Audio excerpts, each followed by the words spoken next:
Thank you, Hans. I'm going to endeavour to speak without a microphone. I don't have a loud voice because I'm a headmaster. I don't even have a loud voice because I've been barracking on the rugby sidelines all my life. I have a loud voice because I have a daughter.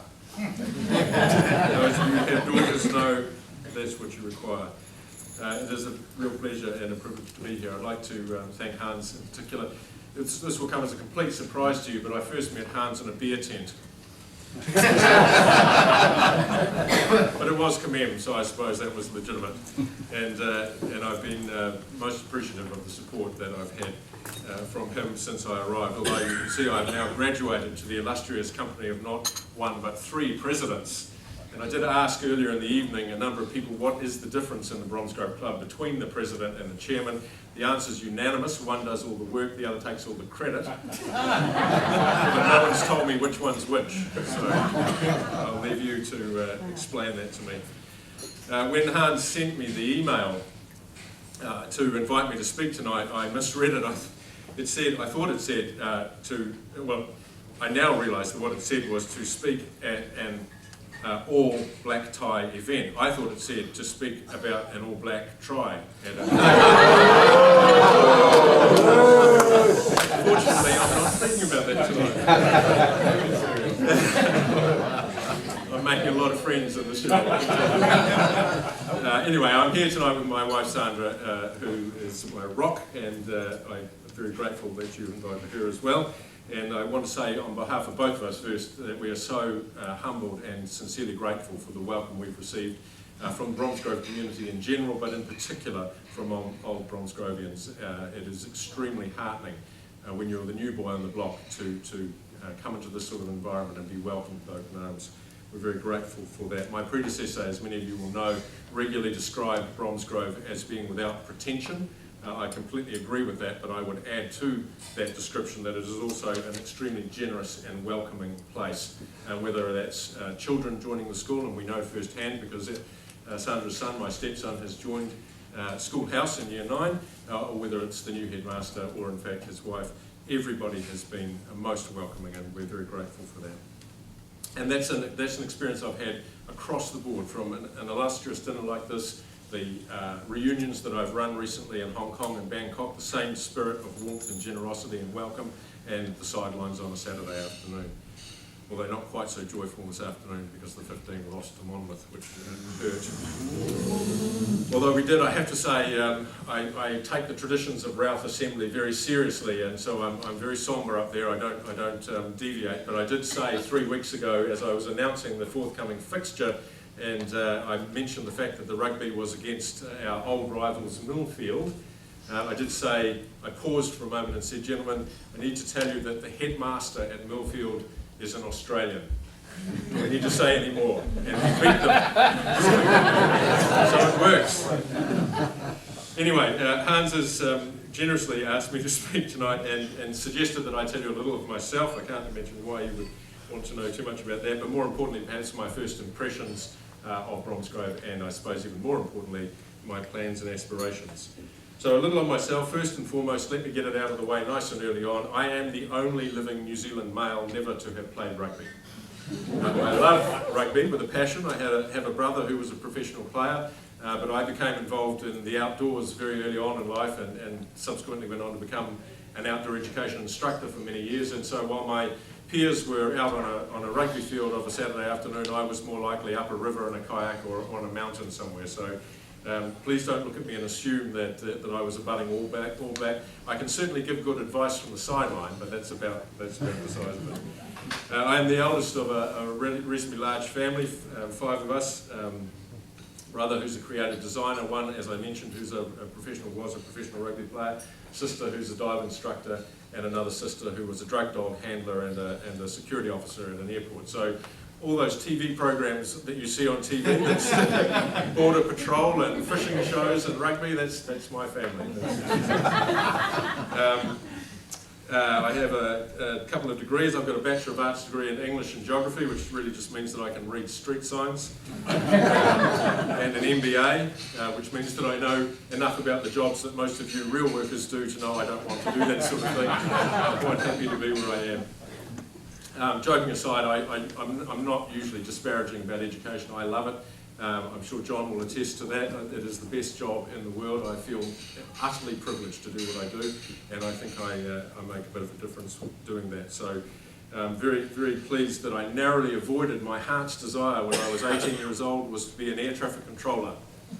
And I vividly remember it was the 1970s, before the days of photocopiers. I had handwritten 5 pages of application form to be an air traffic controller. I passed it very earnestly across the desk to my careers advisor, who read it equally earnestly and then ripped it up in front of my face and dropped it in a bin and slid a teacher's college application across the table, to which I'm sure I said something that one shouldn't say in schools. But whatever it was that he saw in me, he was right, and I have had the lovely opportunity to thank him many years later for that insight, and I've never looked back in the last 30 years.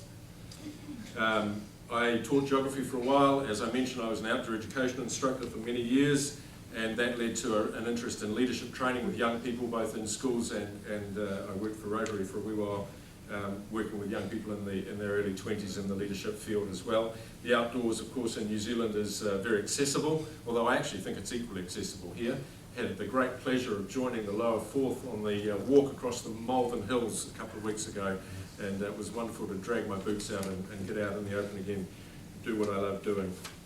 It bred in me a love of Antarctic heroes. They're the perfect metaphor for leadership and service, and so you can imagine my delight at arriving at Bromsgrove and discovering we own one of Captain Scott's sleds.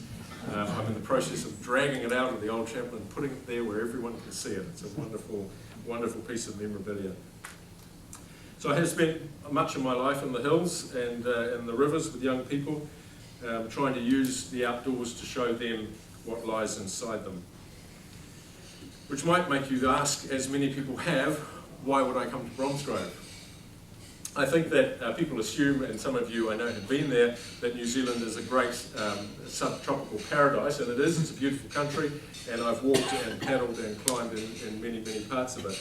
But we were extremely excited when I was, and very flattered when I was approached to consider having a look at Bromsgrove. I actually know a fair bit about the country. It's not completely new to us. My father was British. The name Clegg originates in the Isle of Man. And actually, my wife Sandra's surname Laversha is French, so between us we've got the next Rugby World Cup covered. But not only was my father British, he was also a meteorologist, so there is nothing that you could tell me about British weather that I don't already know. My father actually served in the war in the Royal Navy, and stayed on in the Navy in the late 40s and early 50s, and then took up a post with the New Zealand Meteorological Society down in Antarctica when Scott Base had just been opened down there. Wintered over there 3 years actually, and then got sick and was taken up to New Zealand where he met my mother, and that was the start of my family. So I am very familiar with the UK. I come over here fairly regularly in recent years on trips to visit other schools. And I've been involved in the International Baccalaureate organisation. I've had the privilege of sitting on the World Heads Council for many years, and so know a number of the schools in the local area that teach the IB. I've had some boarding school experience 15 years ago, long enough to, it's like birth, isn't it? You know, you've got to be out of the boarding school long enough to forget how bad it was to then want to go back and do it all again. So, but no, joking aside, I do understand the boarding life. It's something that attracts me, and we're thrilled to be back in that world again. The last 15 years of my life, I've worked at the same school in Auckland, a large, one of the top 3 schools in the country, a large independent day school. I was senior school headmaster for 7 years, and then what they called executive principal, a more strategic executive role for the last 8. So I have had some experience in this job. But the clincher really, when I was approached about Bromsgrove, the clincher was that Sandra wanted to come here with me. She's an adventurous spirit and decided that I'd spent too long of my life on an abseil down in the side of a volcano, and yet I'd never set foot in Paris. So that was it. We had to move, and we haven't looked back. And really, what is there not to like about Bromsgrove? It is a magnificent place. My first impressions of the school, I'll confine them to 3 things. The first is age, the second is its mix, and the third are the possibilities that exist there. The age, well, I come from a country that hadn't even been sighted by European eyes when Bromsgrove School was founded. My last school celebrated with grand aplomb last year its 40th anniversary. We're in our 530-something year. So I walk around wide-eyed and staggered every time I go around a corner on the campus at the moment at the palpable sense of history that exists in this magnificent place. I'm completely enamoured with it, and I'm also keenly aware that I am a steward of that legacy, and that is why it's one of the great pleasures to meet so many of you tonight, people who have long histories. In fact, what a wonderful testimony to the school that this dinner has people across the span. There's a young man here who left last year, right through to some people who are probably in their 60s tonight.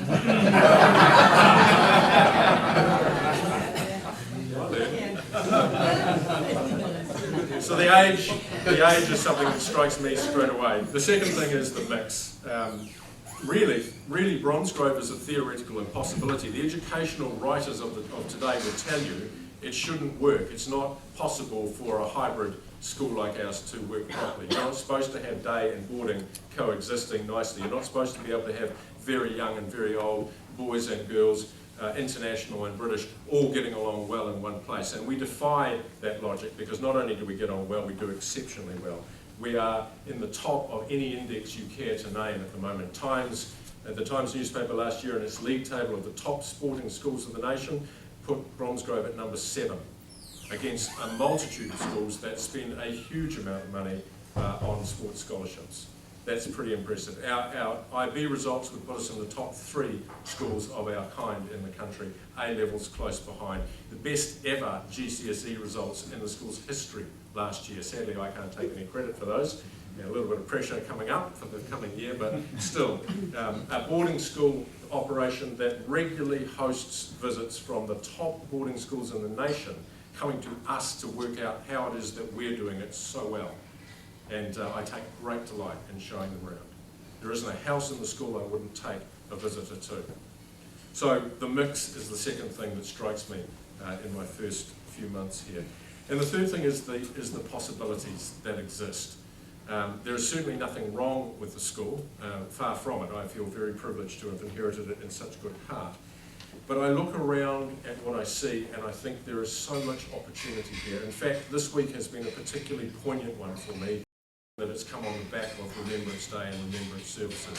And I stood in Routh yesterday at the Assembly looking at the school, well, looking at half the school, but since some of your days we now have half the school in chapel listening to me via video feed, which is a fairly sad thing for them. But anyway, I'm standing there looking at the school, talking as it happened about the significance of the poppy. And it struck me that in this room and in the chapel, there were representatives of 47 of the world's nations. Now, who could have imagined that 100 or even 70 years ago, post either of the wars? We have children from all nations of the world living and working alongside one another in absolute harmony and respect. And I don't care if I'm called idealistic, but I genuinely believe that is the path to peace. I don't think peace will come from Whitehall or the White House. It will come from Bromsgrove's dining hall and its boarding houses. When children of multiple nations live and work and pack down in a scrum together, they will find it an awful lot harder to hate one another.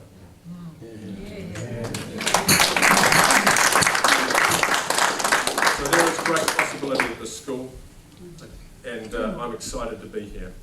I do have some future plans. I'll let you into a few of them now, but let me preface all of this by saying what I said to the staff and the board and anyone who would listen in my first few weeks, and that is it's a terrible American cliche, but if it ain't broke, don't fix it. I'm not here to meddle with things that have worked perfectly well for 5 centuries. What I am, in fact, the school is a model of a progressive institution that respects its heritage.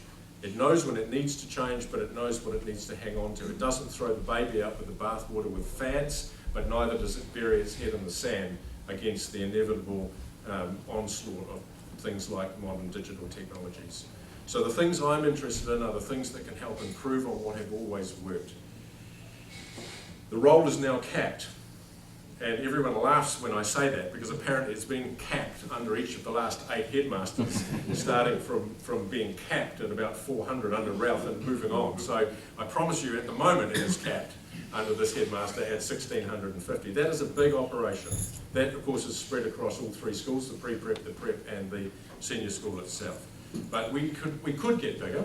There's space. We're blessed of course with magnificent grounds. But my fear is that we will lose what it is that we are so good about if we get any larger. Not everything we do is scalable. The house system is at the heart of the school life. We could put more people in the houses, or some of them anyway. We could build more houses, but I don't think that's right. Intimacy is what has made us as good as we are until now. That's what we must maintain. We have challenges ahead of us with the A-level reforms that many of you will have read about in the media. If it seems very vague and uncertain, the reportage, then believe me, it's just the same for us. We don't have any more insight than anybody else. We're all sitting there watching each other. All of the heads, it's like a giant game of poker at HMC the other day, all trying to keep our cards close to our chest and asking, well, what are you going to be doing next year? I feel eternally sorry for young people who are caught up as guinea pigs in what often end up to be political experiments. It's always amazing to me that there's a great big curriculum reform in an election year, every election year. And I'm sad that that is going to cause uncertainty for our young people who are entering examinations in 2015, 2016. My assurance to them is that we're doing our level best to make sure that we give them the same access to the best universities in this country as we have done for many, many years.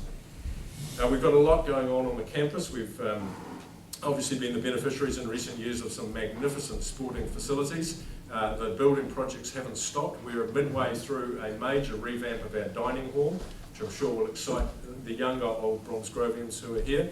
That's unfortunately such a big project that we couldn't do it over a holiday break. So like the well-used metaphor of having to rebuild a 747 while it's in flight, that's what we're trying to do with the dining hall. Section off one piece at a time, build it, move to the next piece and so on. I'd have to say the students are being incredibly mature and amenable to that as we go through, and the end result will be magnificent. We also have a refurbishment of 4 of the day houses on the cards in the next 18 months. Those of you who recently left Lyttelton or Lupton or Thomas Cook's or Hazeldean, you might be pleased to know that there is a bit of work coming on in there. And we were fortunate last year, or in fact just as I arrived, to be able to purchase just on the perimeter of the school, those of you who know the Bromsgrove area, the old police station has been vacated and we've just secured ownership of that. And so we're going to use that as a decamp space for each of the day houses as we refurbish them one at a time. Quite useful that it's got the cells down the bottom actually.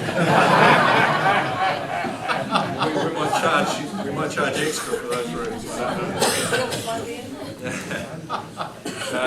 But probably the thing that most excites me in terms of what's on the plan for the estates and the development of the buildings is something that's very dear to my own heart, and that is that although we have remarkable talent in performing arts in our school, and that's represented here tonight. You heard the jazz band, and our head girl is one of the greatest singers that I've heard in a school for many, many years. So we have incredible performing and musical and artistic talent in the school, but we don't really have the facilities to celebrate that in the same way as we have our incredible sporting facilities to honour our sports success. So we are going to be building in the next probably 2 to 3 years 2 major performing arts facilities. We're going to, and please hear me out here, those of you who have a deep love of Ralph Hall, I promise you we're not going to break it, but we are going to modify Ralph and it's going to become a specialist concert hall. The architects tell us that the acoustics inside Ralph are the best they have ever come across, and they won't change one stick inside the building other than to add a raked floor and a proper stage for either a choir or an orchestra. We are though going to add on the side a much more modern green room, a reception space and a series of breakout spaces so that it becomes a specialist music concert hall, and that's particularly exciting of course to our head of music. At the same time, we don't want to ignore drama and theatre and performing arts. So those of you who came through the prep school or remember the prep school as it was, you may recall right in the heart of the prep school is a large hall. That also is going to be given a significant revamp and will become a state-of-the-art theatre.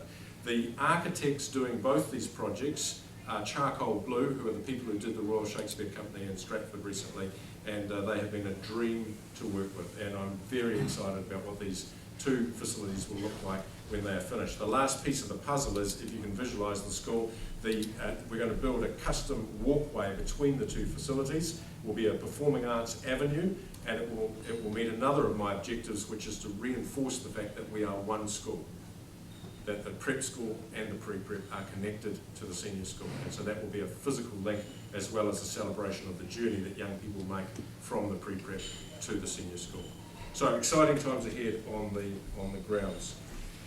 In terms of staffing, well, I suppose the big news for many of you, I'm sure you've already heard, is the resignation of the redoubtable Mr. Bowen, the Deputy Headmaster, a man who has given 34 years of his life in service to Bromsgrove School. I have known for some time, since my appointment, in fact, that he was going to leave. I'm deeply indebted to Philip because I convinced him, along with the board, to stay on an extra year. He was going to leave at the end of last year, but he stayed on to bed the new headmaster in, thankfully. So I'm sucking up as much of the school's history as I possibly can from Philip before he goes.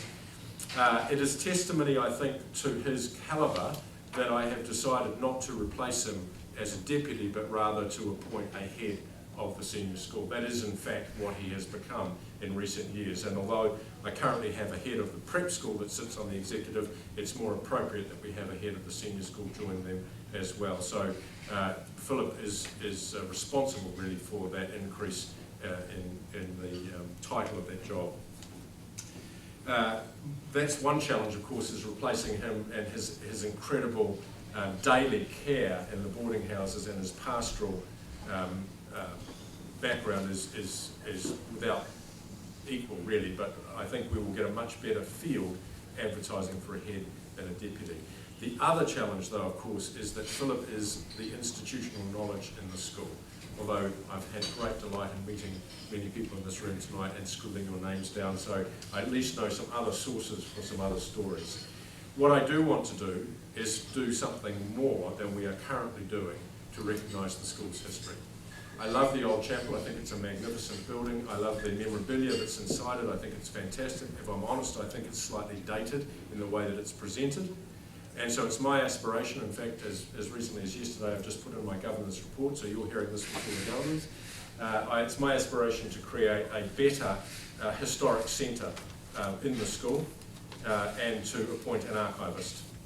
I cannot think of a more important thing right at this moment in time than to appoint someone who is skilled in these things to harness the enormous wealth of information, knowledge, stories and historical tales that resides in rooms like this, and get it locked down somewhere so that future generations can enjoy it.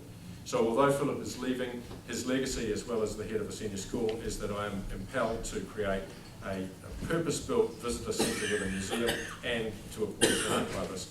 And my hope is that many of the people I've met tonight will be able to contribute to that. I thank you all for your patience. We've given my accent, probably half of you haven't understood a single word I've said, so I'm very well behaved.